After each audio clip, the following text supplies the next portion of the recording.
5 राज्यों के चुनाव में कांग्रेस को मिली शिकस्त के बाद पार्टी आला कमान को चुनौती देने वाले असंतुष्ट नेताओं के G23 समूह में हलचल तेज हो गई है। दरअसल कांग्रेस के लिए भी सबसे अहम यूपी के चुनाव रहे, तो यूपी के चुनाव के बहाने कांग्रेस महासचिव प्रियंका गांधी का करिश्मा भी दांव पर लगा रहा। लेकिन कांग्रेस 6.5% से घटकर अब 3% के नीचे आ गई है और उसके 97% प्रत्याशी जमानत तक नहीं बचा पाए। अब भारतीय जनता पार्टी के लिए कांग्रेस की चुनौती लगातार कमजोर होती जा रही है। ऐसे में ये देखना दिलचस्प होता जा रहा है कि जनता को जाति और धर्म से ऊपर उठकर वोट देने की सीख देने वाली कांग्रेस को लोकतंत्र ने क्या सबक सिखाया है। मैं लड़की हूँ, लड़ सकती हूँ, मैं कुछ भी कर सकती हूँ, हर वक्त क्या मेरे याद है, मैं चांद को लांघ भी सकती हूँ। लड़की है लेकिन लड़ नहीं पाई, क्योंकि इस देश के सामने अभी नारी अधिकारों की लड़ाई प्राथमिकता नहीं है। विद्यालयों में उछाले जाने वाले नारों से संसदीय लोकतंत्र के चुनाव जीते नहीं जाते। कांग्रेस की मैराथन को एक नए अंदाज के इवेंट से ज्यादा नहीं देखा गया। लॉकडाउन में घरों में बंद बच्चों को घर से निकलने का मौका मिला, लेकिन ये अभियान मौजूदा चुनाव से ज्यादा 20 साल बाद की राजनीति से प्रेरित रहा। कांग्रेस महासचिव प्रियंका गांधी वाड्रा ये बात छिपा नहीं सकी। वो कहती रही कि महिलाओं के अधिकारों के लिए वो लंबी लड़ाई लड़ने को तैयार है। वैसे बुद्धिजीवियों को ये मुहिम खासी पसंद आई। प्रदेश की 6.5 करोड़ महिला मतदाताओं को साधने का मकसद बताया गया, लेकिन ये प्रदेश की जमीनी हकीकत से काफी दूर है। योगी सरकार ने एंटी रोमियो स्क्वाड के जरिए काफी हद तक महिला सुरक्षा के मुद्दे पर जनता को शांत करने में कामयाबी पाई। वहीं चुनाव में महिला आरक्षण का मुद्दा भी आदर्शवादी ज्यादा माना गया। यहाँ तक कि उन्नाव की बलात्कार पीड़िता की मां को कुल 690 वोट ही हासिल हुए। इससे पार्टी की यूपी की सामाजिक समझ पर सवाल उठते हैं। अगर ये मुद्दा सियासी तौर पर अहम होता तो उन्नाव, हाथरस, कानपुर, बुलंदशहर जैसे शहरों में तो पार्टी को कुछ खास कामयाबी हासिल होती। ऐसा नहीं कि महिलाओं ने वोट नहीं दिया, लेकिन आखिर वो वोट किधर गया? अगर महिलाओं के वोट भी मिलते तो पार्टी का वोट प्रतिशत 6.5 से घटकर 2.4% तक न पहुंचता। न ही 7 सीटों के बजाय 125 साल पुरानी पार्टी को महज अपनी कर्मभूमि में 2 सीटों से ही संतोष करना पड़ता। मतदाता समझ गया कि कांग्रेस आने वाले कल की तैयारी कर रही है, इसीलिए उसके पास न तो मुख्यमंत्री पद के लिए कोई चेहरा है, न ही प्रियंका गांधी खुद चुनाव लड़कर अपनी साख पर दांव लगाने को तैयार है। प्रियंका गांधी ने चुनाव लड़ने के सवाल पर गोलमोल जवाब दिया और मुख्यमंत्री का चेहरा बनने की खबर का खंडन कर दिया। आपको किसी और का चेहरा दिख रहा है जी यूपी में कांग्रेस पार्टी की तरफ से? जी, तो फिर तो आप ही चेहरा है मतलब? अब दिख तो रहा है ना सब जगह मेरा चेहरा। प्रियंका गांधी चुनाव के वक्त लंबे समय के लिए लखनऊ पहुंचती रही, लेकिन बीजेपी उन्हें बाहरी ही साबित करती रही। वहीं किसानों के मुद्दे पर भी पार्टी को खासी उम्मीद थी। कम से कम लखीमपुर खीरी में विपक्ष के किसी दल को फायदा मिलता, जबकि प्रियंका गांधी खुद इन हालात में पीड़ितों के परिवारों से मिलने पहुंची थी। ये किसी से छिपा नहीं है। इसमें बिठाओगे मुझे तो मेरा अपहरण करोगे, ये है लीगल स्टेटस तुम्हारा, समझे? मत समझो कि मैं नहीं समझती। अभी तो अरेस्ट करो, अरेस्ट करो अरेस्ट। हम खुशी से जाएंगे तुम्हारे हमने साथ। अगर कोई गलती कर ये रखी जो है, जबरदस्ती घेर रहे हो, ढकेल रहे हो ना, इसमें आप physical assault, attempt to kidnap, attempt to molest, attempt to harm, समझे? समझती हूँ मैं सब कुछ। छू के देखो मुझे, जाके अपने अफसरों से और अपने मंत्रियों से जाके वारंट लाओ, ऑर्डर लाओ, समझे? और महिलाओं को आगे मत करो, महिला से बात करना सीखो, समझे? कांग्रेस प्रदेश के स्तर के मुद्दे उठाती रही है, लेकिन विधानसभा स्तर पर उनके पास मुद्दे उठाने की कोई तैयारी नहीं थी। वहीं पार्टी ने लोक लुभावन वायदों के 3 एपिसोड में घोषणा पत्र जारी किए। शक्ति विधान महिलाओं के लिए, भर्ती विधान युवाओं के लिए, उन्नति विधान प्रदेश के विकास की योजनाओं के लिए। छत्तीसगढ़ सरकार को बतौर मॉडल पेश कर गोबर खरीदने जैसी योजनाओं की मिसाल भी पेश की गई। जो छत्तीसगढ़ की मिठाइयाँ हैं वो यहाँ प्रदर्शित किया गया है और बहुत अच्छा यहाँ स्टॉल लगने के कारण से इसकी बिक्री भी बढ़ी है, इसकी आय भी बढ़ेगा और इस प्रकार के प्रयास से निश्चित रूप से छत्तीसगढ़ के वो वर्ग जो मेहनत करते हैं, साल भर दीपावली का इंतजार करते हैं, उन मेहनत का लोगों का सम्मान मिल रहा है और उसको रोजगार भी मिल रहा है। तो छत्तीसगढ़ के जो निर्मित वस्तु है उसको खरीदें भी। लेकिन मतदाताओं ने कांग्रेस पर भरोसा नहीं किया। जनता ने कहा कि आज का कबूतर अच्छा है, कल के मोर से। वहीं स्टार प्रचारकों की सूची में 30 नाम खाना पूर्ति के लिए डाल दिए गए, लेकिन महिलाओं के मुद्दे पर प्रचार के लिए कन्हैया कुमार, जिग्नेश मेवानी, हार्दिक पटेल जैसे युवा नेताओं को नहीं उतारा गया। इस सूची में असंतुष्ट नेता और मोदी सरकार से पद्म भूषण प्राप्त गुलाम नबी आजाद का नाम भी था, लेकिन कोई उनकी झलक तक नहीं देख सका। प्रदेश स्तर पर भी एन चुनाव के बीच प्रदेश कार्यालय में मतभेदों की खबरें बाहर तक छन छन कर आती रही। लड़की हूँ, लड़ सकती हूँ अभियान का चेहरा बनी लड़कियां पार्टी छोड़कर चली गई। टिकट वितरण में धांधली की खबरें भी आती रही। सर्वे के नाम पर बांटे गए टिकटों का आधार क्या था, ये पार्टी के वरिष्ठ नेताओं तक को पता नहीं है।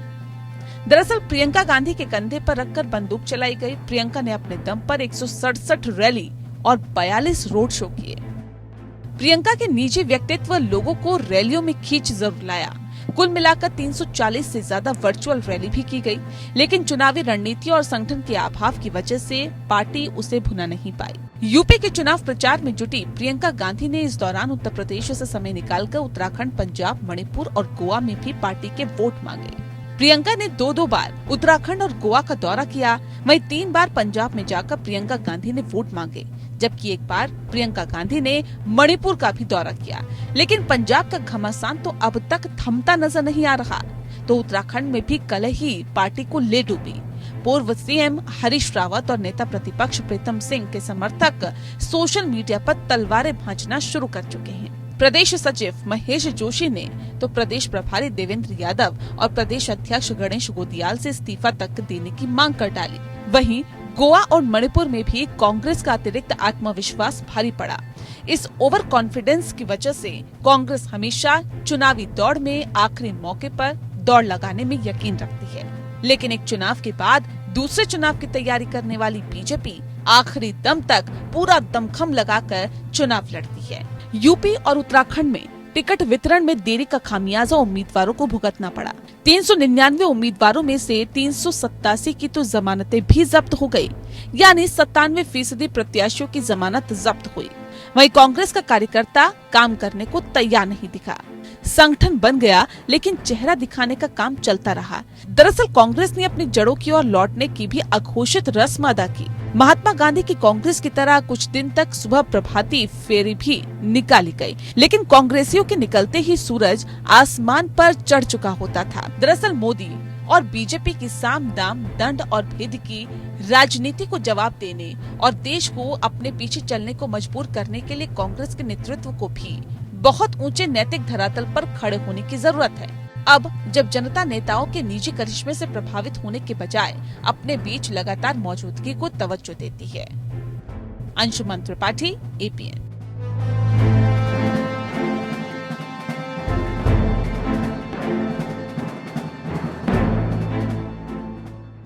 अब ये हैरान करने वाले तथ्य हैं कि 2014 के बाद से अब तक हुए 50 विधानसभा चुनाव में कांग्रेस सिर्फ 11 चुनाव ही जीत पाई है। हार की वजह कांग्रेस की कलह और नेताओं का सक्रिय न होना समझा जा रहा है। भले ही कांग्रेस इसे हिंदुत्व की विचारधारा का असर बताकर खुद को भुलावे में रखना चाहती है, लेकिन केवल विचारधारा और आदर्शों के नाम पर राजनीति करने के लिए भी मेहनत करना जरूरी होता है।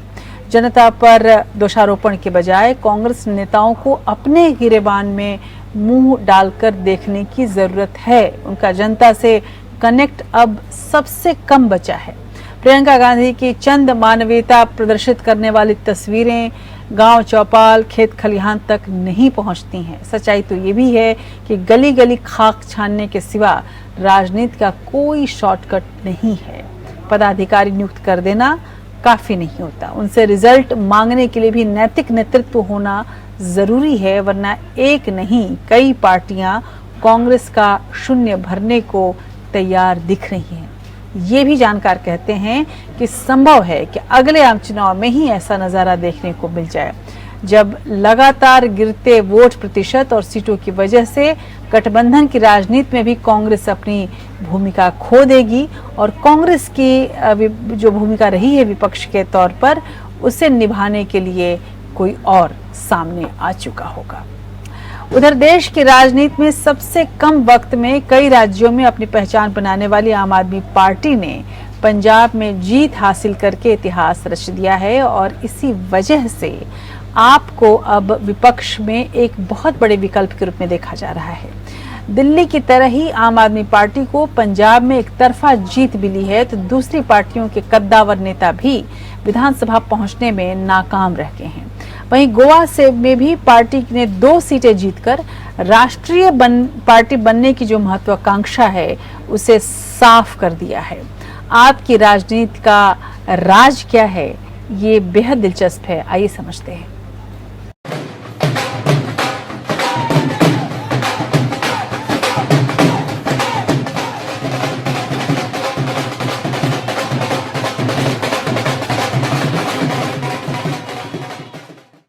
एक मौका केजरीवाल नु के नारे पर पंजाब में मिली जीत से आम आदमी पार्टी की खुशी थमने का नाम नहीं ले रही है। और खुश हो भी क्यों ना, 1970 के बाद कोई बाहरी पार्टी सूबे में सरकार बनाने जा रही है। अपने शपथ ग्रहण के लिए न्योता देने आए भगवंत मान ने अरविंद केजरीवाल के पैर छुए और आशीर्वाद मांगा। भगवंत मान नए अंदाज में नई हुकूमत चलाना चाहते हैं। उनका कहना है कि उनके ऑफिस में 2 ही तस्वीरें होंगी, एक भगत सिंह और दूसरी बाबा साहेब अम्बेडकर की। पंजाब में आम आदमी पार्टी ने 117 में से 92 सीटें जीत कर रिकॉर्ड रच दिया है, जबकि कांग्रेस 18 और बीजेपी सिर्फ 2 सीटों पर जीती है। आम आदमी पार्टी की जीत के पीछे स्कूल, अस्पताल, मुफ्त बिजली, महिलाओं को 1000 रुपए के वादे तो हैं ही, बल्कि इन वादों का गारंटी कार्ड भी घर घर जाकर भरवाया गया था। वहीं गोवा में भी 2 सीटें जीतकर आम आदमी पार्टी ने फतेह हासिल की है। अगर आगे होने वाले गुजरात और हिमाचल प्रदेश के विधानसभा चुनाव में अच्छा प्रदर्शन करती है तो उसे राष्ट्रीय पार्टी का दर्जा मिल सकता है। आम आदमी पार्टी कांग्रेस का विकल्प बनने की पूरी कोशिश में है, लेकिन कांग्रेस इस वजीहत के बावजूद सुधरने को तैयार नहीं। पंजाब में पार्टी अध्यक्ष नवजोत सिद्धू को अपनी शिकस्त का गम नहीं, बल्कि दोगुनी खुशी मिली है। एक आम आदमी पार्टी के जीतने की तो दूसरी अपनी ही पार्टी के नेताओं के हारने की। उनसे अपनी ये खुशी छिपाई नहीं गई। जिन लोगों ने गड्ढे खोदे सिद्धू के लिए, वो उनसे 10 गुना ज्यादा गहरे गड्ढों में दफन हो गए। कौन कहता है बेअदबी का इंसाफ नहीं हुआ? हुआ, जनता की अदालत में हुआ। समझे नहीं? वो सबको दिखता है। इसलिए मुर्दे का बाल उखाड़ने से मुर्दे का वजन हल्का नहीं होगा। जो चला गया उसे भूल जा। एक नई शुरुआत हुई है, एक नया सृजन है, नई सवेर है। लोगों को आस और विश्वास है आम आदमी पार्टी पे, तभी ये वोट डाली है, बदलाव के लिए वोट डाली है। मेरी शुभकामनाएं आम आदमी पार्टी को। पंजाब में मुख्यमंत्री चरणजीत सिंह चन्नी अपनी दोनों सीटें बचा नहीं पाए, साथ ही उनके मंत्रिमंडल के कई साथी चुनाव में खेत रहे। इसी कलह से कांग्रेस को 59 सीटों का नुकसान हुआ, लेकिन आम आदमी पार्टी की जीत की खुशी से लबरेज अरविंद केजरीवाल ने दिल्ली नगर निगम चुनाव टाले जाने को लेकर मोदी सरकार पर हमला बोल दिया, तो बीजेपी ने भी उनकी सरकार पर पलटवार किया। शाम को 5 बजे चुनावों का ऐलान होना था, तारीखों का ऐलान होना था। 4 बजे, उसके 1 घंटा पहले केंद्र सरकार ने चुनाव आयोग को चिट्ठी लिखी कि हम दिल्ली के तीनों नगर निगमों को एक साथ एक नगर निगम बनाने जा रहे हैं, इसलिए आप ये चुनाव टाल दीजिए। 5 बजे चुनाव आयोग ने चुनावों केंद्र सरकार के कहे के मुताबिक चुनाव टालने का ऐलान कर दिया। शायद भारत के इतिहास में पिछले 75 साल में आजादी के बाद से पहली बार ऐसा हुआ होगा कि केंद्र सरकार ने सीधे किसी राज्य के चुनाव आयोग को चिट्ठी लिख के चुनाव टालने के लिए कहा है। इलेक्शन कमीशन कि निष्पक्षता पर जब उन्होंने प्रहार किया है और ग्रास रूट पर सेवा देने वाली नगर निगम को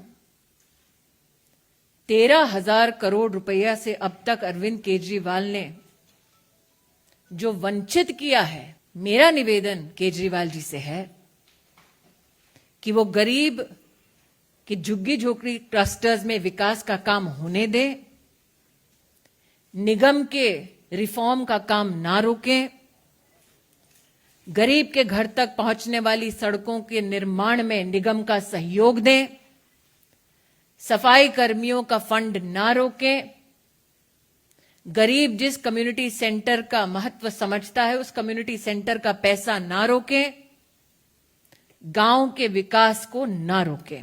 बहरहाल आम आदमी पार्टी ने अरविंद केजरीवाल को प्रधानमंत्री पद के लिए विपक्ष के संभावित उम्मीदवार के रूप में पेश करना शुरू कर दिया है। जाहिर है कि वोटों के बंटवारे के कारण 2024 के नरेंद्र मोदी की सत्ता को चुनौती देने की हालत में विपक्ष नजर नहीं आता। Bureau report, APN।